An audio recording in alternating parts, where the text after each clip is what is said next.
प्रिय विद्यार्थियों, नमस्कार। आज का हमारा वीडियो वो जो अध्ययन टॉपिक है वो है सामाजिक समूह, सोशल ग्रुप।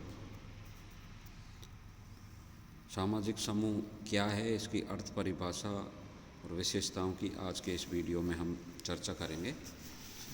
तो सामाजिक समूह, समाजशास्त्र में समूह को अत्यधिक महत्वपूर्ण बताया गया है। कोई भी मानव समाज समूह रहित नहीं होता। मनुष्य का प्रत्येक कार्य समाज से संबंधित होता है और समाज से हटकर जीवन यापन संभव नहीं है। इस तरह व्यक्ति हर समय किसी न किसी समूह से ही संबद्ध रहता है। छोटा बच्चा भी समूह में रहकर ही अपना समाजीकरण करना सीखता है, एकाकी नहीं। इस प्रकार समूह समाज के लिए महत्वपूर्ण है। अतः अब हम समूह के विभिन्न पक्षों का समाजशास्त्रीय दृष्टिकोण से अध्ययन करेंगे। सामाजिक समूह का अर्थ एवं परिभाषा, meaning and definition of social group. सामाजिक समूह ऐसे व्यक्तियों का सम्मेलन है जिनके मध्य किसी न किसी प्रकार का संबंध अवश्य होता है। समूह की परिभाषा अनेक विद्वानों ने दी। उनमें से कुछ महत्वपूर्ण परिभाषाएं निम्नलिखित हैं। मैकाइवर पेज ने समूह का अर्थ इस प्रकार बताया है: समूह से हमारा तात्पर्य व्यक्तियों के किसी भी ऐसे संग्रह से है जो सामाजिक संबंधों के कारण एक दूसरे के समीप हैं। ऑकबर्न तथा निमकोव का समूह के विषय में कथन है: जब कभी दो या दो से अधिक व्यक्ति एक दूसरे के निकट आते हैं और एक दूसरे को प्रभावित करते हैं, तब वे एक समूह का निर्माण करते हैं। टीबी बाटोमार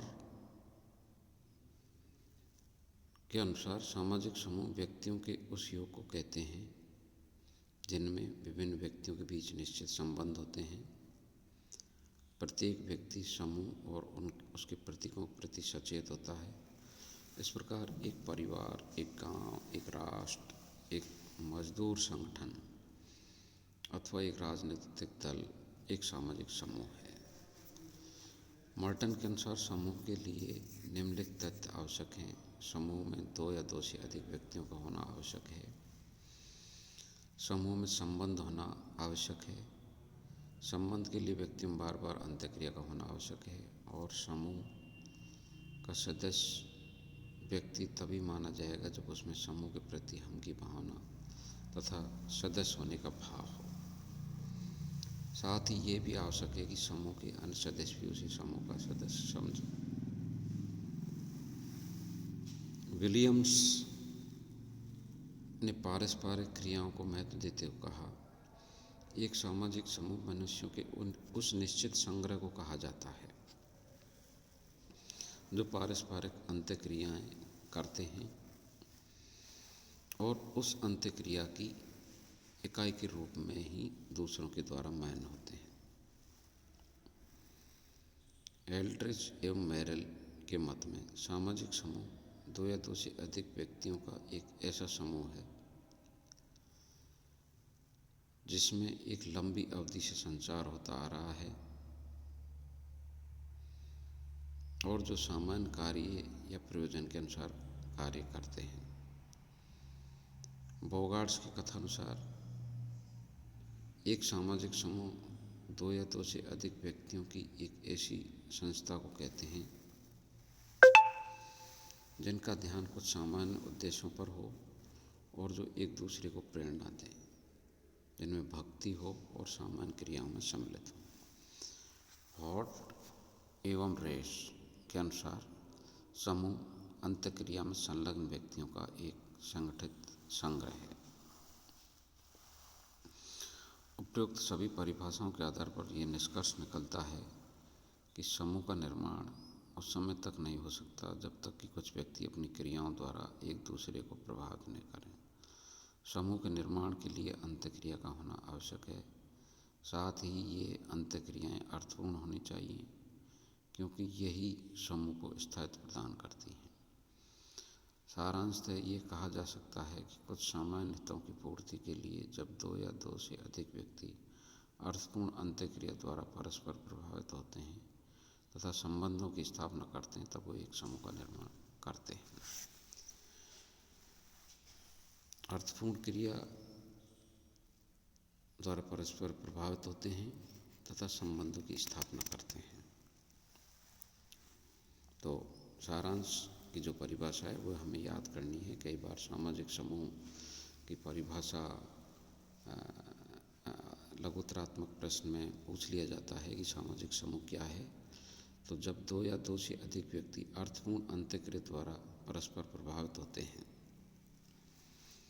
तथा संबंधों की स्थापना करते हैं, तब वे एक समूह का निर्माण करते हैं। अब है सामाजिक समूह की विशेषताएं, कैरेक्टरिस्टिक्स ऑफ सोशल ग्रुप। सामाजिक समूह की विशेषता, पहली विशेषता है व्यक्तियों का संग्रह, कलेक्शन ऑफ एग्रीगेशन। समूह का निर्माण पारस्परिक रूप से संबंधित व्यक्तियों द्वारा होता है, जिनमें पारस्परिक आदान प्रदान की क्रिया आवश्यक होती है, भले ही वे प्रत्यक्ष रूप से एक दूसरे के निकट न हो। व्यक्तियों के संग्रह के रूप में समूह एक मूर्त संगठन है। निश्चित संरचना, डेफिनेट स्ट्रक्चर।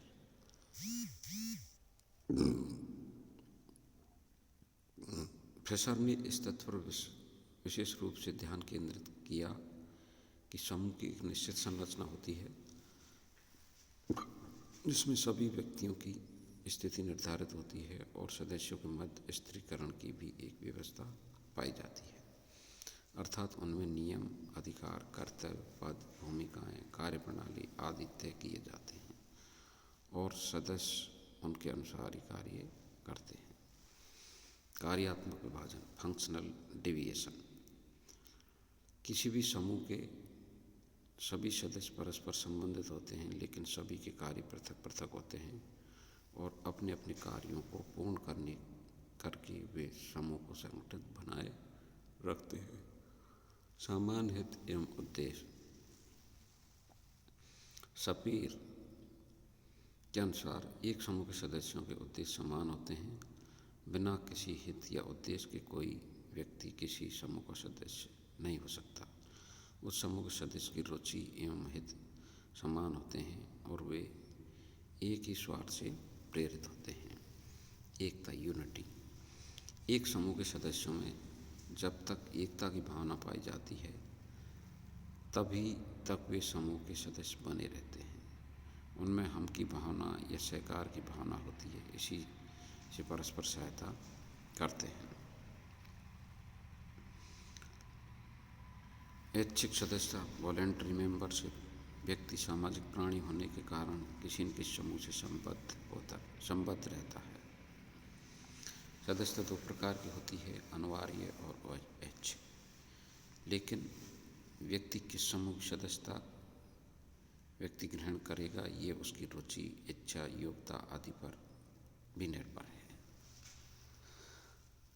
किन समूह की सदस्यता स्वीकारेगा, ये भी उसकी इच्छा पर निर्भर है। व्यक्ति अपने लक्ष्यों के अनुसार विभिन्न समूह की सदस्यता को स्वीकार कर सकते हैं। स्ट्रेटिफिकेशन। एक समूह के सदस्यों में स्ट्रेटिफिकेशन अर्थात स्थिरीकरण। एक समूह के सदस्य समान पदों पर नहीं होते, वरन उनकी परिस्थिति व भूमिकाएं अलग अलग होती हैं। जैसे महाविद्यालय में शिक्षक एक समूह के सदस्य होते हुए भी पदों की उच्चता व निम्नता के कारण उनमें स्त्रीकरण अवश्य पाया जाता है। आदर्श नियमों का प्रभुत्व, डोमिनेंस ऑफ आइडियल नॉर्म्स। प्रत्येक समूह के कुछ आदर्श या मानक होते हैं जिनके अनुसार उस समूह के सदस्यों के व्यवहारों को निश्चित किया जाता है। प्रत्येक सदस्य को उन नियमों को मानना होता है। ये आदर्श नियम भिन्न भिन्न समूह में भिन्न भिन्न होते हैं, लेकिन सभी सदस्यों के व्यवहार समान नियमों द्वारा ही नियंत्रित किए जाते हैं, जिससे समूह का संगठन दृढ़ रहता है। पारस्परिक जागरूकता, म्यूचुअल अवेयरनेस। समूह के सदस्य एक दूसरे के प्रति सजग रहते हैं।